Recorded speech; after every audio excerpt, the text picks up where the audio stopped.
महाशिवरात्रि का पर्व इसलिए मनाया जाता है क्योंकि आज ही के दिन भगवान शिव और पार्वती जी का विवाह हुआ था और भगवान शिव और पार्वती जी के ही संयुक्त रूप को अर्धनारीश्वर कहा जाता है। इस स्वरूप के आधे हिस्से में पुरुष रूपी शिव का वास होता है और बाकी के आधे हिस्से में स्त्री रूपी शक्ति यानी पार्वती जी का वास होता है और इसीलिए शिव को शक्ति के बिना और शक्ति को शिव के बिना अधूरा माना जाता है। और भगवान शिव की सबसे बड़ी शक्ति यही है कि वो रुद्र भी हैं यानी वो विनाशक भी हैं और वो भोले भाले यानी भोलेनाथ भी हैं यानी वो दयालु भी हैं और वो उदार भी हैं। और इसीलिए कहते हैं कि अगर कलयुग में इंसान ने अपने हृदय में शिव तत्व को जीवंत कर लिया तो वो व्यक्ति अपने जीवन को हमेशा के लिए बदल सकता है। शास्त्रों में भगवान शिव को देवों का देव बताया गया है और उनके 108 रूपों का वर्णन किया गया है और इनमें भी अर्धनारीश्वर का उनका रूप शिव शक्ति को परिभाषित करता है जिसमें शिव जी का भी वास है और पार्वती जी का भी वास है। और बड़ी बात यह है कि इस शिव शक्ति का मिलन महाशिवरात्रि के दिन ही हुआ था, इसीलिए आज का दिन बहुत खास है।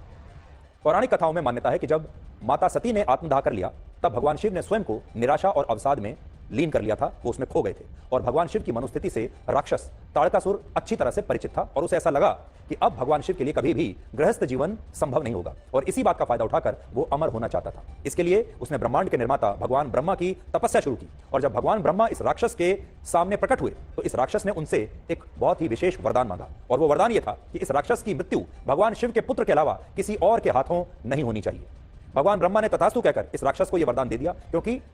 इस राक्षस को ऐसा लगता था कि माता सती के आत्मदाह के बाद भगवान शिव के लिए गृहस्थ जीवन संभव होगा ही नहीं और अगर गृहस्थ जीवन में भगवान शिव आएंगे नहीं तो उनका पुत्र भी कहां से आएगा। इसलिए उसने खुद को अमर समझ लिया और विश्व को यह राक्षस आतंकित करने लगा। उसने वरदान ही ऐसा मांगा कि अब उसे कोई मार ना सके। इसी समय राजा हिमवंत अपनी पत्नी के साथ हिमालय में रहते थे और उनकी पुत्री कोई और नहीं बल्कि पार्वती जी थी और पार्वती को भगवान शिव के प्रति अटूट विश्वास था। पार्वती का भगवान शिव से तभी विवाह हो सकता था तब जब भगवान शिव के हृदय में स्नेह और प्रेम भाव उत्पन्न होता, जबकि वो तो कैलाश पर्वत पर ध्यान की मुद्रा में बैठे हुए थे, इसलिए इसकी संभावना ना के बराबर थी। भगवान शिव की इस मनोस्थिति को देखते हुए कामदेव को उनके पास भेजा गया और उन्हें जिम्मेदारी सौंपी गई कि वो भगवान शिव को प्रेम से सरोबार कर देंगे और इसीलिए उन्होंने कैलाश पर्वत पर भगवान शिव के हृदय पर प्रेम का एक तीर चलाया और लेकिन ये तीर भगवान शिव के हृदय को स्पर्श करता उससे पहले ही भगवान शिव की तीसरी आंख यानी उनका तीसरा नेत्र खुल गया और उन्होंने कामदेव को भी भस्म कर दिया। और जब यह प्रयास असफल हुआ तब पार्वती जी योगिनी बनने के लिए कैलाश पर्वत पर आकर भगवान शिव की तपस्या करने लगी और इस तपस्या से भगवान शिव इस कदर प्रसन्न हुए कि उन्होंने ऐसे रूप में पार्वती के समक्ष जाने का फैसला किया जो उन्हें शायद अच्छा नहीं लगता।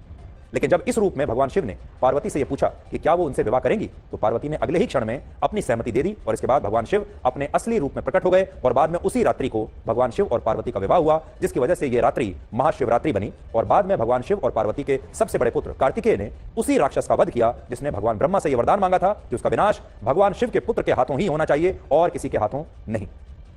आप में से बहुत सारे लोगों को यह बात शायद पता नहीं होगी कि भारत में सबसे ज्यादा लोग भगवान शिव की ही आराधना करते हैं